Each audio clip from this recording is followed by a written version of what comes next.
ज्ञानवृक्ष TV में आप सभी का बहुत बहुत स्वागत है।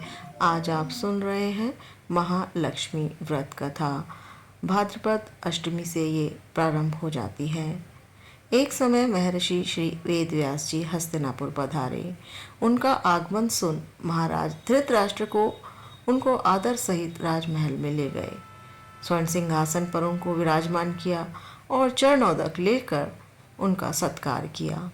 श्री व्यास जी का आगमन सुनकर माता कुंती और गांधारी ने हाथ जोड़कर प्रश्न किया, हे महामुनि, आप त्रिकालदर्शी हैं, अतः आपसे प्रार्थना है कि आप हमको कोई ऐसा सरल व्रत और पूजन बताएं जिससे हमारा राज्य, लक्ष्मी, सुख, संपत्ति, धन, ऐश्वर्य, पुत्र पौत्र आदि व पूरा समस्त परिवार सुखी रहे। गांधारी और कुंती की ये बात सुनकर वेदव्यास जी कहने लगे कि हम एक ऐसे व्रत का पूजन और वर्णन कहते हैं जिससे सदा लक्ष्मी जी का निवास होकर सुख समृद्धि की वृद्धि होती है।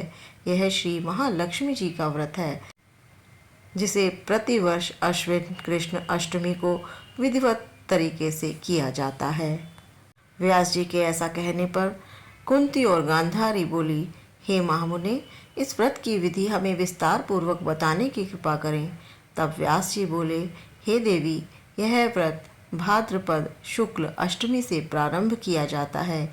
इस दिन स्नान करके 16 सूत के धागों का डोरा बनाएं, उसमें 16 गांठ लगाएं, हल्दी से उसे पीला कर लें। प्रतिदिन 16 धूप व 16 गेहूँ डोरे को चढ़ाएं। अश्विन यानी क्वार कृष्ण अष्टमी के दिन उपवास रखकर मिट्टी के हाथी पर श्री लक्ष्मी जी को विराजमान करके और उनका विधि पूर्वक पूजन करें। इस प्रकार श्रद्धा भक्ति सहित महालक्ष्मी जी का व्रत पूजन करने से आप लोगों की राज्य लक्ष्मी में सदा अभिवृद्धि होती रहेगी। इस प्रकार व्रत का विधान बताकर श्री वेदव्यास जी अपने आश्रम को प्रस्थान कर गए। इधर समय अनुसार भाद्रपद शुक्ल अष्टमी से गांधारी और कुंती अपने अपने महलों में नगर की स्त्रियों सहित व्रत का आरंभ करने लगी। इस प्रकार 15 दिन बीत गए। 16वें दिन अश्विन कृष्ण अष्टमी के दिन गांधारी ने नगर की सभी प्रतिष्ठित महिलाओं को पूजन के लिए अपने महल में बुलवा लिया। माता गांधारी ने नगर की सभी प्रतिष्ठित महिलाओं को पूजन के लिए अपने महल में बुलवा लिया। माता कुंती के यहाँ कोई भी महिला पूजन के लिए नहीं आई। साथ ही माता कुंती को भी गांधारी ने बुलावा नहीं भेजा। ऐसा करने से माता कुंती ने अपना बड़ा अपमान समझा। उन्होंने पूजन की कोई तैयारी नहीं की और उदास होकर बैठ गईं।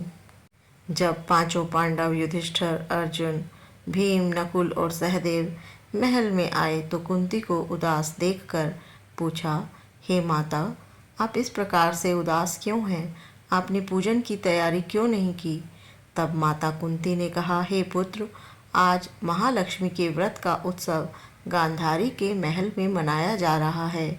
उन्होंने नगर की समस्त महिलाओं को बुला लिया और उसके 100 पुत्रों ने मिट्टी का एक विशाल हाथी बनाया है, जिस कारण सभी महिलाएं उस बड़े हाथी का पूजन करने के लिए गांधारी के यहाँ चली गई हैं, लेकिन मेरे यहाँ नहीं आई। यह सुनकर अर्जुन ने कहा, हे माता, आप पूजन की तैयारी करें और नगर में बुलावा लगवा दें कि हमारे यहाँ स्वर्ग के ऐरावत हाथी की पूजा होगी।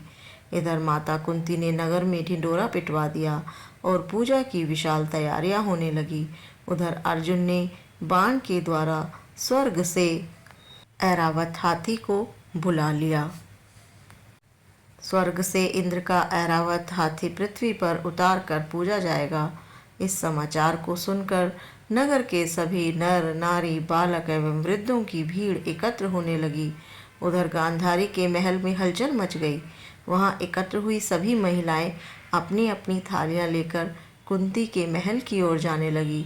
देखते ही देखते कुंती का सारा महल स्त्री पुरुष और महिलाओं से ठसाठस भर गया।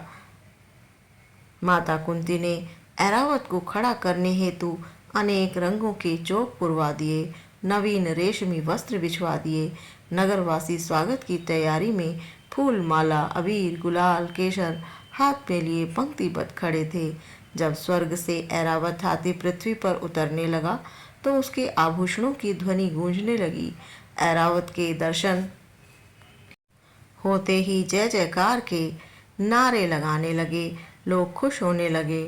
सायंकाल के समय इंद्र का भेजा हुआ हाथी ऐरावत माता कुंती के भवन के चौक में उतर आया। तब सब नर नारियों ने पुष्प, माला, अबीर, गुलाल, केसर आदि सुगंधित पदार्थ चढ़ाकर ऐरावत हाथी का स्वागत किया। राज्य पुरोहित द्वारा ऐरावत पर महालक्ष्मी जी की मूर्ति स्थापित करके वेद मंत्रोच्चारण के साथ लक्ष्मी जी का पूजन किया गया।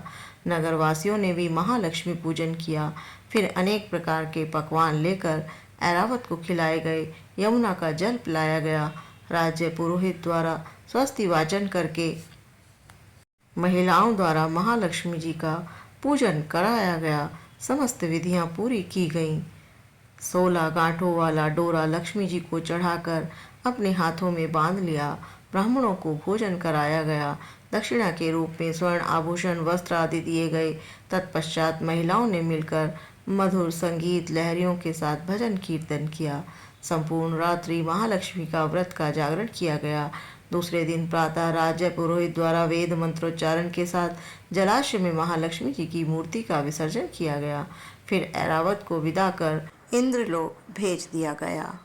इस प्रकार जो भी स्त्रियां महालक्ष्मी जी का विधि पूर्वक व्रत एवं पूजन करती हैं उनका घर धन धान्य से पूर्ण रहता है और उनके घर में महालक्ष्मी सदा विराज रहती हैं, सदा निवास करती हैं। और अंत में महालक्ष्मी जी के इन 8 रूपों को अवश्य स्मरण करें।